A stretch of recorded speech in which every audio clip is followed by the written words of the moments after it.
जय हिंद साथियों, स्वागत है आपका डीएमपी प्रोग्राम के दिवस 2 में। यहाँ पर हम मध्यकालीन भारतीय इतिहास के कुछ मुख्य प्रश्नों को देखेंगे जो मुख्य परीक्षा में आ सकते हैं। आइए, स्वागत है आपका। प्रारंभ करते हैं 3 मार्कर प्रश्नों से। यहाँ पर हम 5 3 मार्कर प्रश्नों को देखने वाले हैं। पहला प्रश्न है फुतुहात-ए-फिरोज़शाही। फुतुहात-ए-फिरोज़शाही के बारे में आपको 3 मार्कर में लिखना था। तो साथियों, इसमें आप लिख सकते हैं कि फुतुहात-ए-फिरोज़शाही के लेखक फिरोज़ शाह तुगलक थे। फिरोज़ शाह तुगलक के शासन प्रबंध की विस्तृत जानकारी इसमें मिलती है। साथ ही में फिरोज़ शाह तुगलक के सैन्य अभियानों का विवरण भी इसमें मिलता है। यह फुतुहात-ए-फिरोज़शाही के बारे में आप 3 मार्कर में कोई भी 3 पॉइंट यहाँ पर लिख सकते थे। आगे चलते हैं, देखते हैं अगले प्रश्न पर।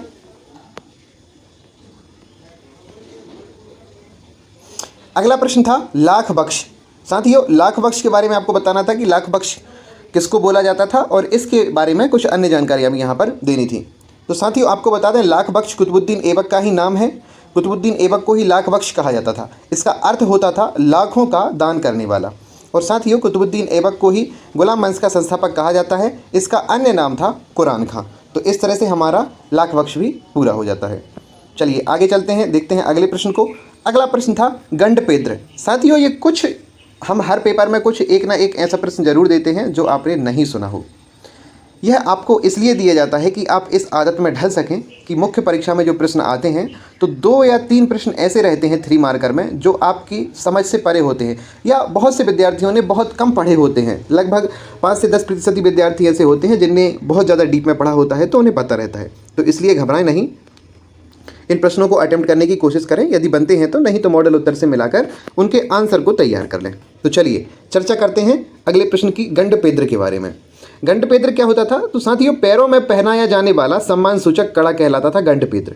यह विजयनगर साम्राज्य से संबंधित था और प्रायः सैनिकों को युद्ध में वीरता दिखाने के लिए किया जाता था। तो आप समझ सकते हैं कि वीरता के सम्मान में गंडपेद्र का प्रयोग किया जाता था। अब देखते हैं अगला प्रश्न। अगला प्रश्न है दीवान-ए-अर्ज या दीवान-ए-आरिज। यह एक विभाग हुआ करता था सल्तनत कालीन में, जिसकी स्थापना बलबन ने की थी। तो चलिए यहाँ पर लिखते हैं दीवान-ए-अर्ज सल्तनत कालीन सैन्य विभाग था। इसकी संस्थापना बलबन ने की थी। इसका अन्य नाम आरिज़-ए-मुमालिक भी हुआ करता था। इसका जो प्रमुख होता था वो आरिज़-ए-मुमालिक कहलाता था। तो इस तरह से आप इसको लिख सकते थे, इसे प्रशासनिक व्यवस्था के अंतर्गत। चलते हैं, देखते हैं अगला प्रश्न।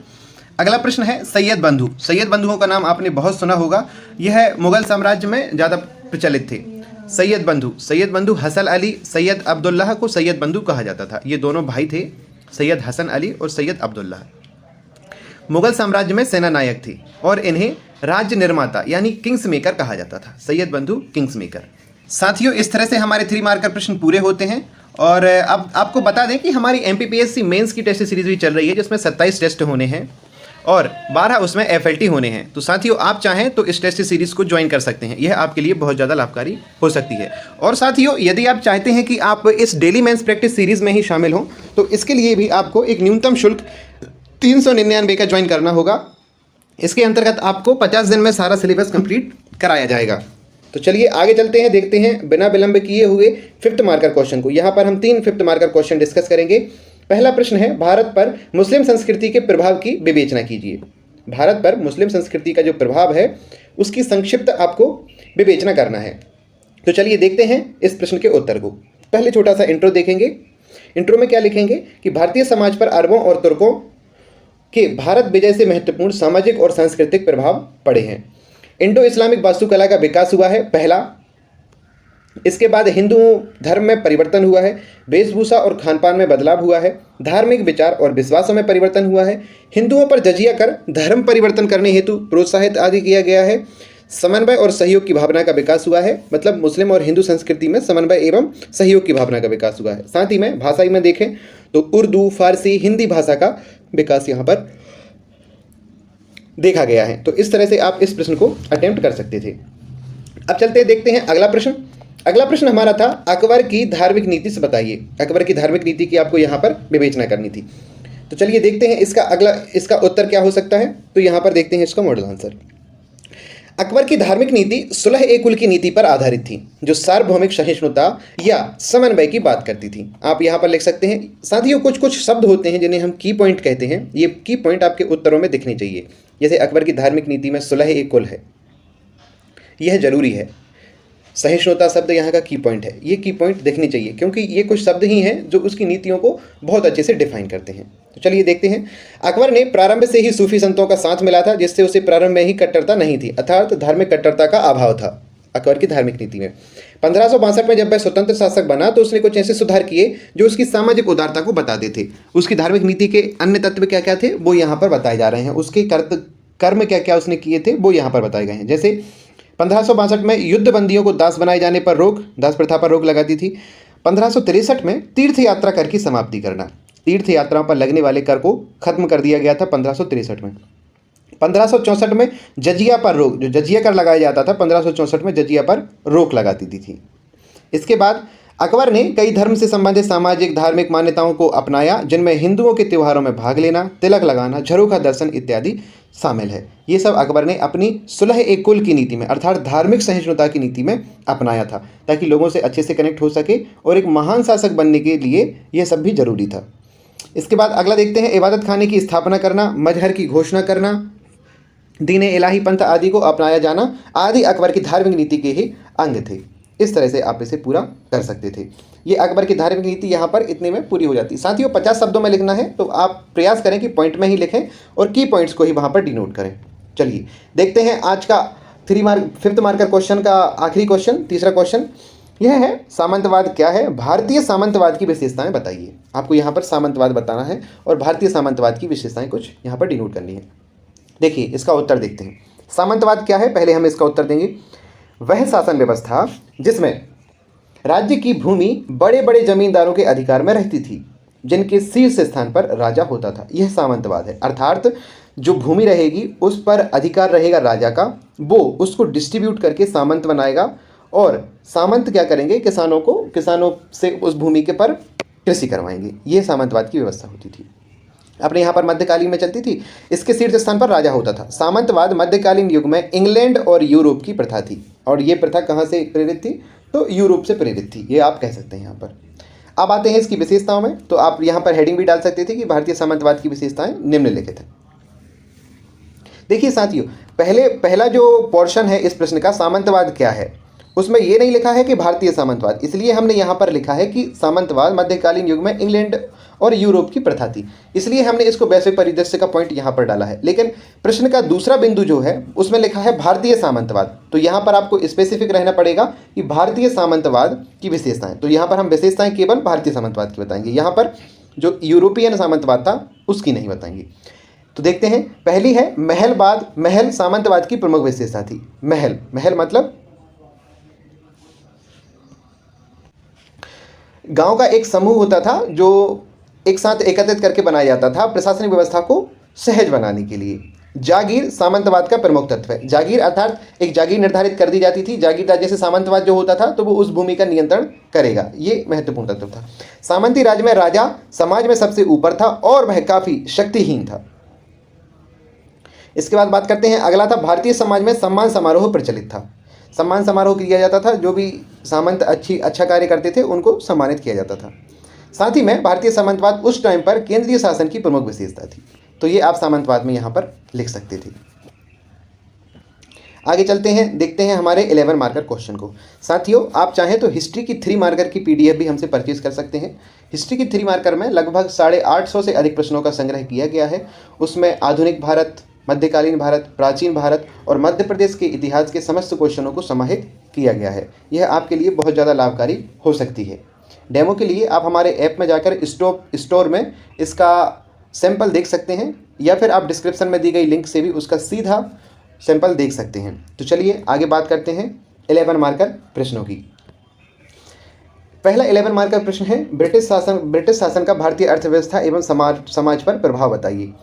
साथियों इसका आप सोचते होंगे कि इसका प्रश्न पत्र कहाँ आता है, तो प्रश्न पत्र जिन लोगों ने DMP प्रोग्राम को ज्वाइन किया हुआ है उनको प्राप्त होता है ऐप पर, और वहाँ पर उनको उत्तर लेकर उसकी PDF अपलोड करनी पड़ती है, जिसके तहत उनको कॉपी चेक करके मूल्यांकन करके वापस भेज दिया जाता है। इस तरह से यह DMP प्रोग्राम चल रहा है। इस प्रश्न का उत्तर हम यहाँ पर देखते हैं। प्रश्न का उत्तर रहेगा, पहले छोटा सा इंट्रो देखेंगे। भारतीय इतिहास पर नज़र डालें तो पता चलता है कि ब्रिटिश सत्ता ही एक ऐसी सत्ता थी जिसने अपने शासनकाल में भारतीय अर्थव्यवस्था और समाज को पूरी तरह से बदल कर रख दिया था। ब्रिटिश शासन का भारतीय अर्थव्यवस्था पर प्रभाव काफ़ी गहरा पड़ा था। ये हमने यहाँ पर लिख दिया है छोटा सा इंट्रो। अब देखते हैं अगला पॉइंट, ब्रिटिश शासन के दौरान भारतीय अर्थव्यवस्था में होने वाले बदलाव कौन कौन से थे, कौन कौन से बदलाव यहाँ पर हुए थे, उनको यहाँ पर हम देखेंगे। ग्रामीण अर्थव्यवस्था ने आत्मनिर्भरता तथा अलगाव की विशिष्टताओं को समाप्त किया था, अर्थात आत्मनिर्भरता को बढ़ाया था तथा अलगाव की विशिष्टताओं को समाप्त किया था। उनने सारे भारत को प्रशासनिक सुदृढ़ता से एक करके रखा था, ये कहने का मतलब है। रेलवे की स्थापना एवं सड़कों का विकास हुआ। रेलवे की स्थापना करना भारत में एक क्रांतिकारी कदम था और सड़कों का विकास, जैसे परिवहन सुलभ हो गया था। विभिन्न संचार साधनों का विकास हुआ, जैसे टेलीफोन सेवा, डाक सेवा आदि का। इन टेलीफोन ने, तार ने, डाक ने, इन्हें भारत को एक करने में बहुत सहायता की है। जब राष्ट्रवादी आंदोलन स्टार्ट हुए थे तब इन साधनों की मदद से ही अखिल भारतीय स्तर पर आंदोलनों की स्थापना की जा सकी थी। अगला देखते हैं, ब्रिटिश उद्योगपतियों द्वारा विभिन्न उद्योगों की स्थापना। साथियों, जैसे ही उद्योगों की स्थापना की गई, भारत में जो संसाधन थे उनके दोहन करने के लिए, तो भले ही दोहन करने के लिए ही खोले गए हों, लेकिन भारत में उन उद्योगों की स्थापना हुई जो कालांतर में बहुत ज़्यादा महत्वपूर्ण साबित हुए हैं। इसके बाद आप बात करते हैं ब्रिटिश शासन के दौरान भारतीय समाज में होने वाले कौन कौन से बदलाव रहे हैं, इन पर चर्चा करते हैं। तो सबसे पहला है नए समाज का निर्माण, उसके विचारों तथा भागों में परिवर्तन। इसका अर्थ यह है कि नए समाज का निर्माण हुआ। जैसे ही दूसरी संस्कृति एक संस्कृति से मिलती है तो उसमें बहुत सारे चेंजेस आते हैं। एक नए समाज का निर्माण होता है जिसमें नई रीतियाँ, नई प्रथाएं, नई आदतें, नए विचार आते हैं। तो यह इसका अर्थ है, इसका विश्लेषण है। अगला पॉइंट है अंधविश्वासों और रूढ़ियों का अंत हुआ। देखिए, जो पश्चिमी जगत था वह तर्क आधारित था, क्योंकि वहाँ पर पुनर्जागरण हो चुका था। पुनर्जागरण के दौरान जो बौद्धिक चेतना का उदय हुआ था उसने अंधविश्वासों और रूढ़ियों को अधिकांशतः खत्म ही कर दिया था। इसीलिए यहाँ पर लिखा गया है कि भारतीय समाज में भी अंधविश्वासों और रूढ़ियों का अंत हुआ। उदाहरण के तौर पर आप देख सकते हैं, जैसे सती प्रथा को अंत करना, नरबली प्रथा को अंत करना, बाल विवाह को बंद करना, यह सब अंत किया गया था अंधविश्वासों और रूढ़ियों को अंत करने के लिए ही। तो इसके डिस्क्रिप्शन में आप चाहें तो ये उदाहरण दे सकते हैं। विवाह और जाति प्रथा में अनेक सुधार हुए, जिनमें विधवा पुनर्विवाह अधिनियम और सती प्रथा पर रोक प्रमुख थी।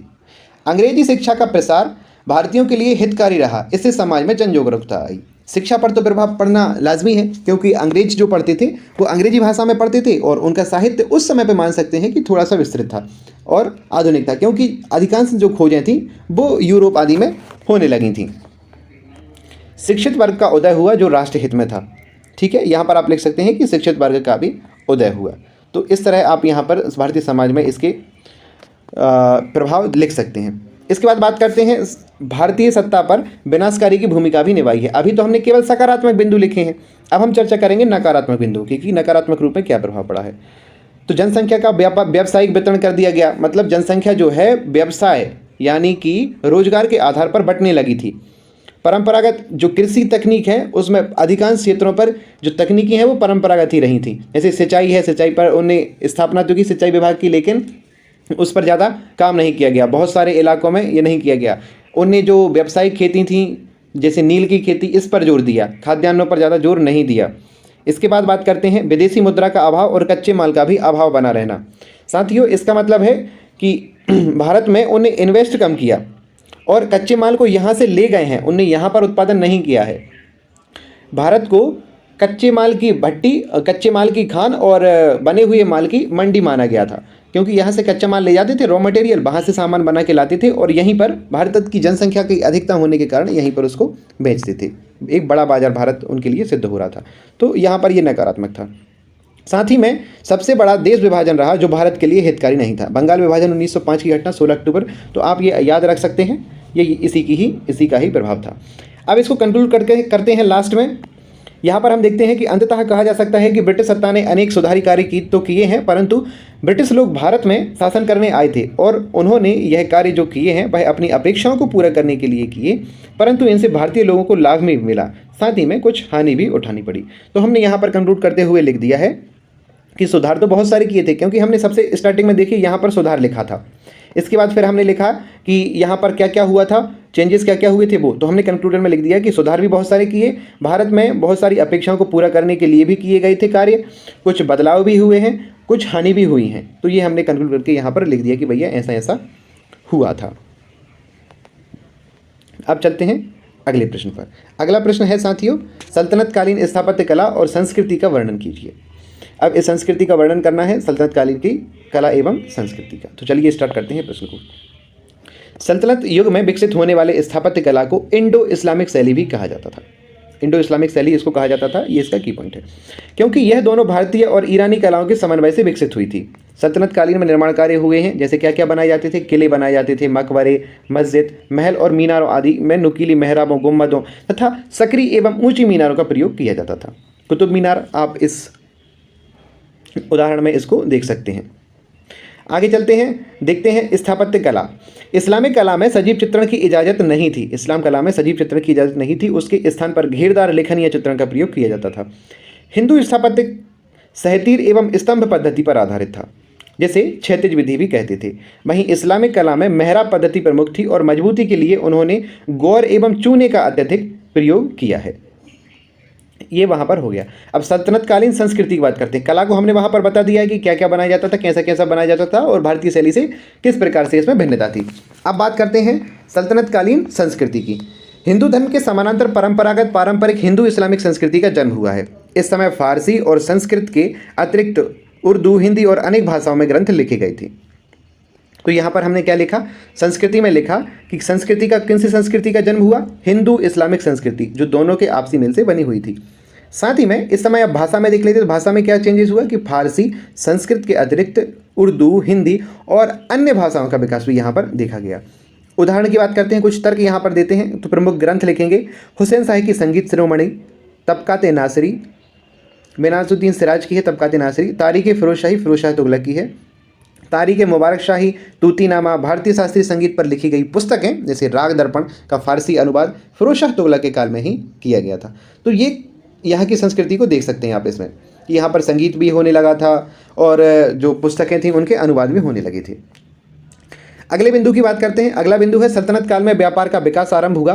बंगाल और गुजरात के शहर कपड़ा और सोने चांदी के काम के लिए प्रसिद्ध हो गए थे। सल्तनत काल में जो व्यापार का विकास होने लगा था, और बंगाल गुजरात, देखिए बंगाल और गुजरात, क्योंकि यहाँ पर जूट और कपास, रेशम वगैरह उत्पादित हो जाता था, इसलिए ये जो शहर थे ये कपड़े वगैरह के लिए प्रसिद्ध हो रहे थे। सल्तनत काल में सुल्तान का स्थान सबसे महत्वपूर्ण था।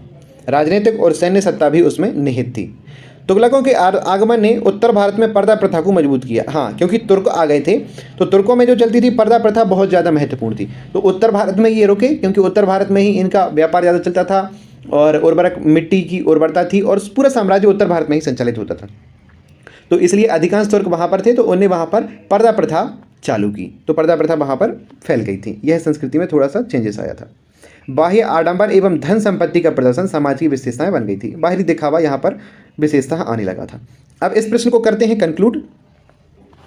अतः भारत में इस्लामिक संस्कृति में संगीत वर्जित होने के बावजूद भारतीय संगीतज्ञों ने उसे प्रभावित किया था। साथ ही भारतीय और इस्लामिक कला ने मिलकर नई कला का विकास हुआ। अतएव यह समय कला एवं संस्कृति के लिए अच्छा भी था। तो इसे आप यहाँ पर ऐसे लिखकर कंक्लूड कर सकते थे। अब साथियों, आपको यह वीडियो कैसी लगी कमेंट में लिखकर जरूर बताएं, और यदि पसंद आए तो इसे लाइक और शेयर करना ना भूलें। धन्यवाद। जय हिंद, जय भारत।